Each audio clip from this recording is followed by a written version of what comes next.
Sir, sa tagal-tagal na po natin nakikita yung mga pagtaas ng tubig, baha sa ibang lugar. Ano po yung nakita na cause usually?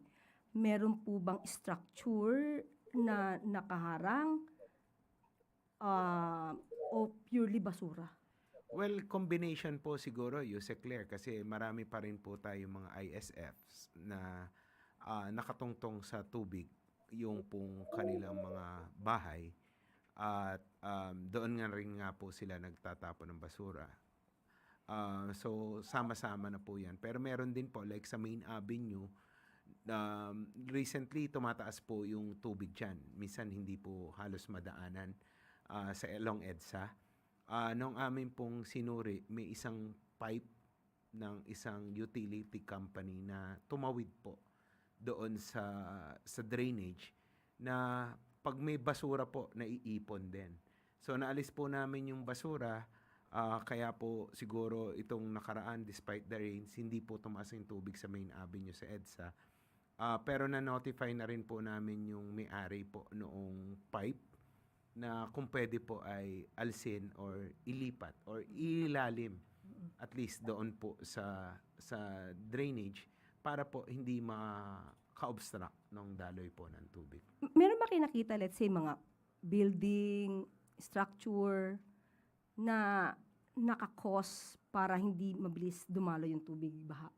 Meron din po at yan po ay pinadadala natin ng notice of violation kahit nga po mag-violate lang noong easement rule po natin na at least 3 meters, pinadadalan po natin ng notice of violation.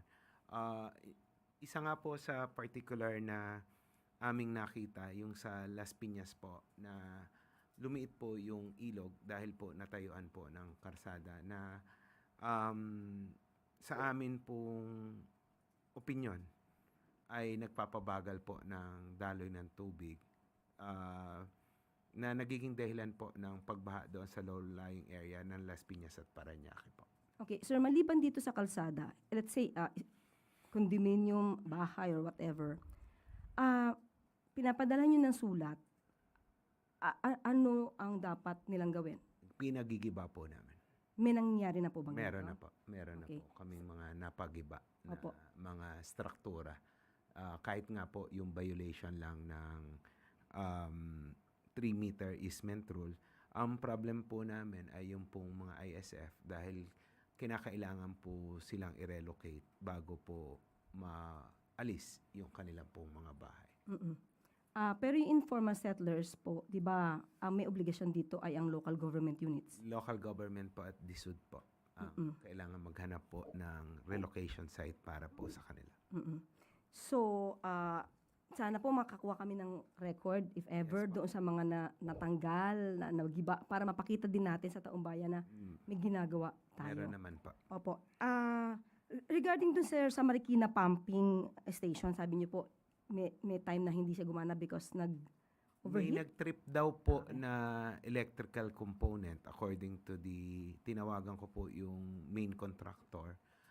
Bumibili daw sila ng pyesa na hopefully makabit today. Pero at the same time, Yuse Claire, nagpadala na rin po ako ng technical staff para po magtumulong na para nga po maisaayos within the day yung pong 2 pumping stations. So, yung lumalabas na nakita nyo, na nagiging cause, basura siya? Kasama po talaga. Malaking parte po rin yung pong basura sa pagbagal ng daloy ng tubig. At ganoon din po, nagko-cost po talaga siya ng flash flood, lalo-lalo na po sa ating mga kalsada.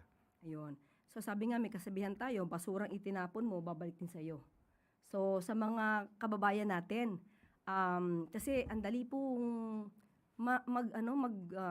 manita or mag-point finger sa gobyerno.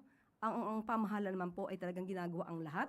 Pero sana, lahat po tayo, lahat ng mga kababayan natin, meron po kayong obligasyon para maiwasan po natin yung ganitong klase ng pagbaha.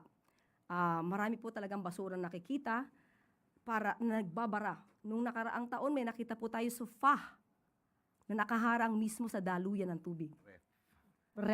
Refrigerator. So maging responsable rin po tayo. Kasi ang nakikita ng iba na madalas na mamintas ay puro gobyerno lamang po. Lahat po tayo ay dapat na kumilos para dito.